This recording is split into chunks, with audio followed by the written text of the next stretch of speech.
Hello friends, in this video I will show you how to create a form with the help of HTML.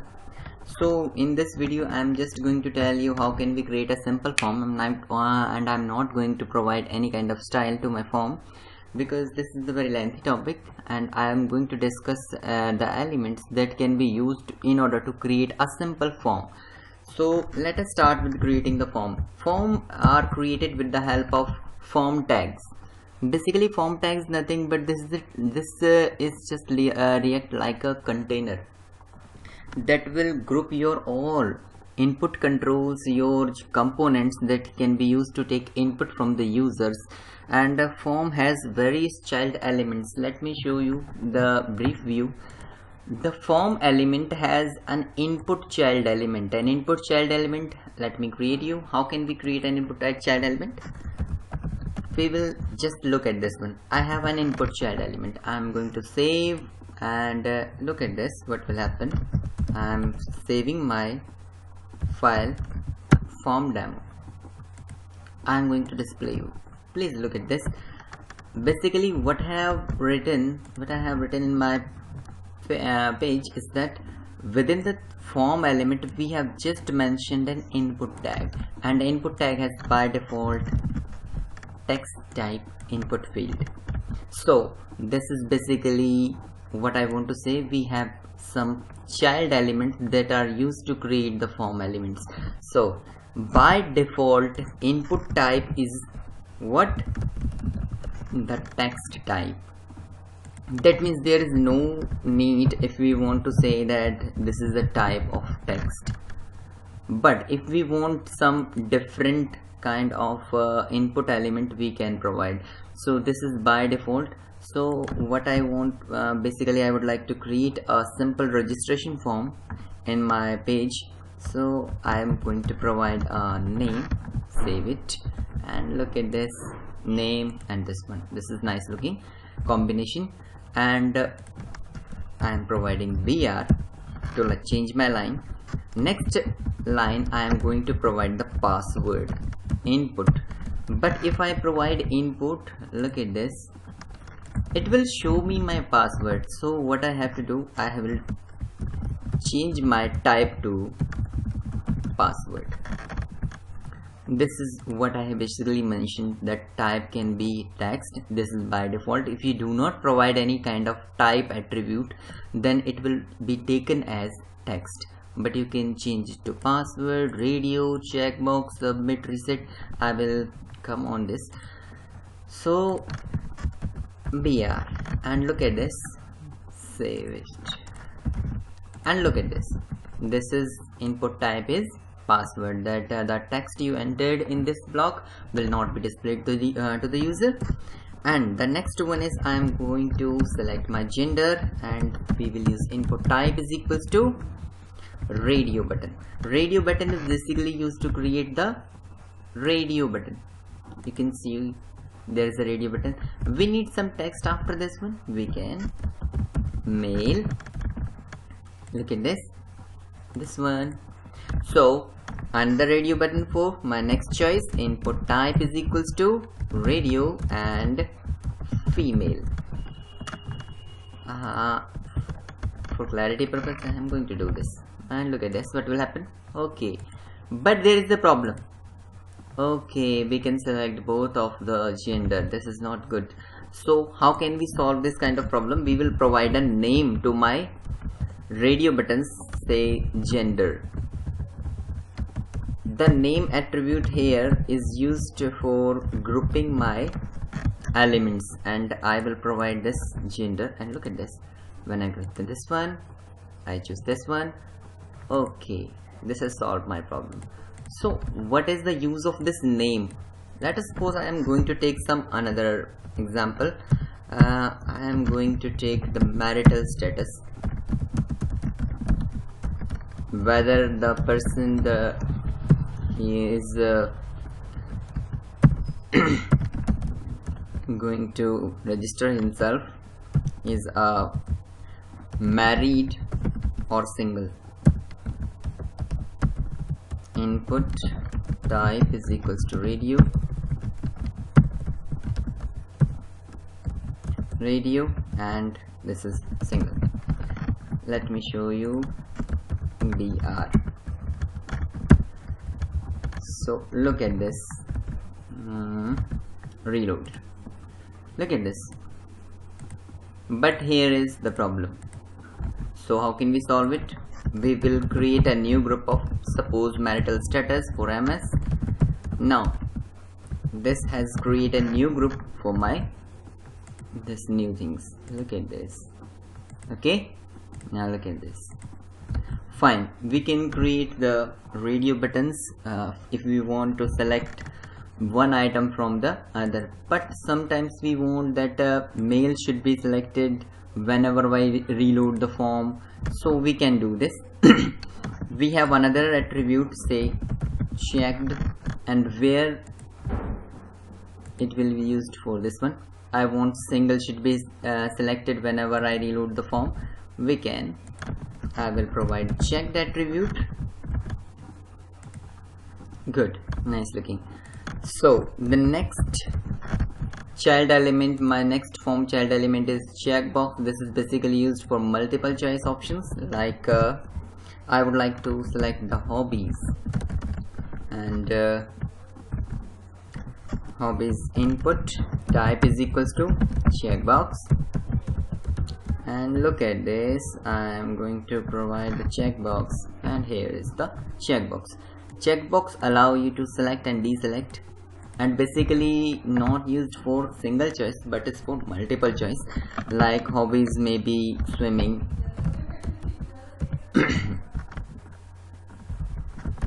I am going to copy and dancing,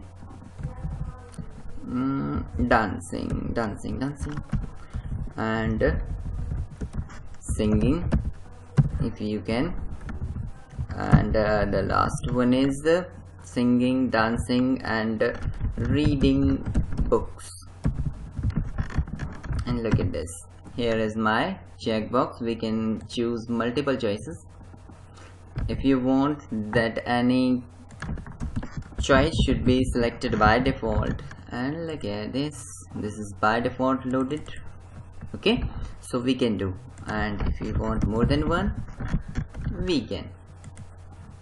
Fine, this is my input type is equal to checkbox. It is used to provide checkboxes over my form.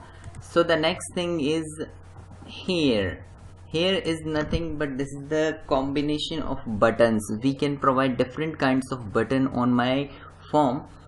By default there are two buttons that has a predefined functionality, submit and reset. Submit is used to submit your form to the server, and reset is used to clear out all the data you have entered in the form. So if you want to submit your form to register the form, then you have to use input type is equal to submit. But if you do not want to submit your form but you want to clear all the data you have entered in the form, you can use reset. So please let us see how can we use these input types. So I am going to provide input type is equals to submit. So input type is equal to submit. What will happen? Look at this, a nice submit button.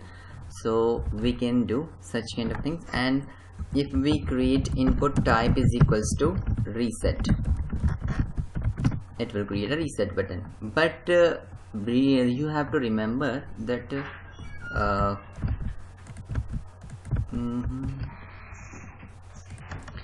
so how can we reset the name of these buttons? We can provide the different name that has by default provided by using the value attribute. How can we rename? Suppose we want to rename, we want to provide the different text over this button by using the value, say register.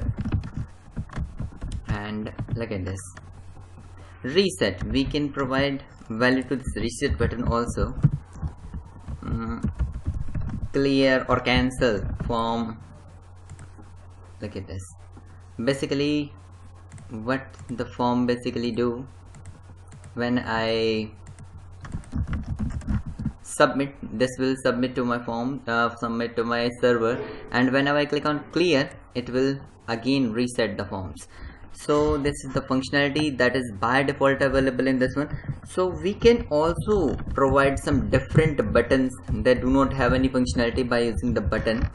And look at this, what will happen. Okay, there is no text. We have to provide the text because there is no functionality, there is no text by default.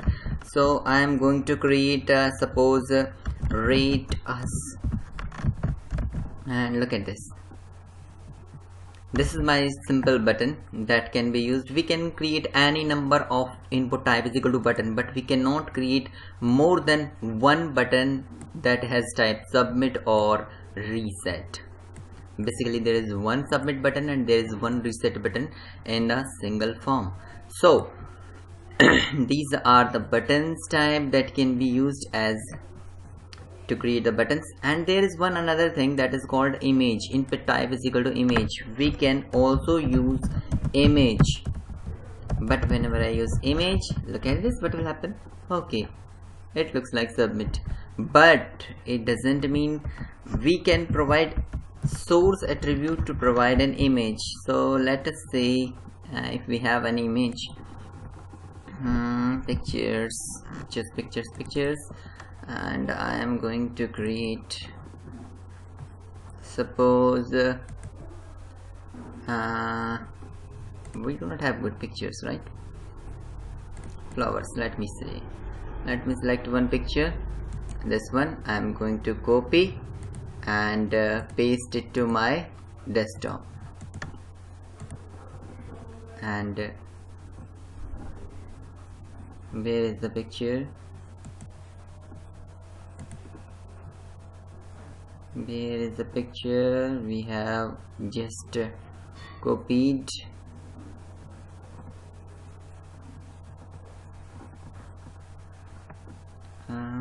Yeah, here is flow.jpg. So I am going to mention flow.jpg file, and look at this, what will happen when I am going to use this. Oh, very good. Basically you can see my cursor becomes a hand. We can provide width and height also. We will provide the width of 100 pixels, and look at this. We can provide the height of 50 pixels. So this is the way we can create a button with image. So these are the different types of buttons that can be used in the forms. There is one more type, hidden, basically used for storing the hidden data and passing the values. Whenever we use server-side programming, basically we use such kind of input elements. So the next element is input type is equal to file. How can we use input type is equal to file? This is basically used to upload some file data. So suppose we have to upload picture. Input type is equals to file. Please look at this, and this one. Here you can see there is a button and there is a text. I will provide a BR so that we can see the complete. One more BR for player purpose. Now you can see if I click on this button, it will display me a dialog box. We can choose any kind of file and open it. You can see here is the image. So these are the different types of HTML elements that can be used. So the next input element is called select element. The select element is basically used to create a drop down list. How can we create a drop down list? Let me show you. I am going to create a drop down list. This is basically create a drop down, select city, and look at this. This is not created with the help of input element. This is created with the help of select tag. And within this, if we use select tag, basically you have to remember one more thing, that input is a empty tag and select is the container tag. I am not going to write at present anything, and look at this. What will happen if I use this one? You can see there is a nice radio button there is an arrow and other things. So we have to create options in order to fill this drop down list, and in this list I'm providing the city names, suppose New Delhi, and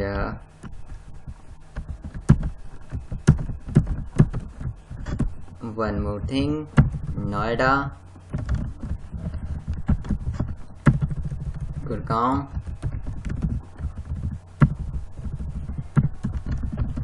Ghaziabad,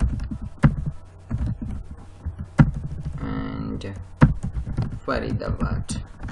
And we are going to reload, and look at this. This is basically used for creating the drop down list. This is called the select list, used to provide different values. This is a good thing. So the next thing we can use is text area. Sometimes we needs to obtain your views. So say comments. In this way, text box input type is equal to text is not sufficient, so we can use a text area. This is also a container tag. Look at this, what will happen. Okay, I'm providing the BR. So you can see now we can use some kind of text, multi-line text we can use in the text area. One more thing, we can drag this handle to provide more, to avail the more width and height, so that we can see whatever we want to write clear. So this handle can be used to resize the text area.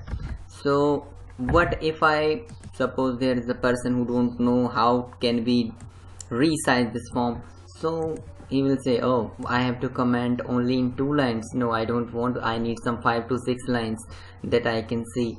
So we can provide width and height by using rows. I say 5 rows. Now it will be 1 2 3 4 5. Now you can see this is 5 line text area. And one more thing, if you want to extend the width, if you can provide row columns, how many character that can be entered in a single row, suppose 20.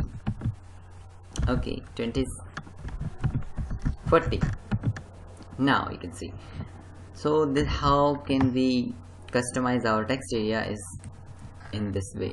So these are the different elements that can be used in forms in order to create a complete input elements. We can obtain the details from the user by using the input elements and select element and text area. HTML5 provides some new different type element like email ID, URL, range, color. Range is used to provide a slider. I will show you after a little bit time. So this is the simple form that can be created with the HTML elements, and in my next video I will show you these next other elements that can be used with the help of HTML5. So thank you and bye.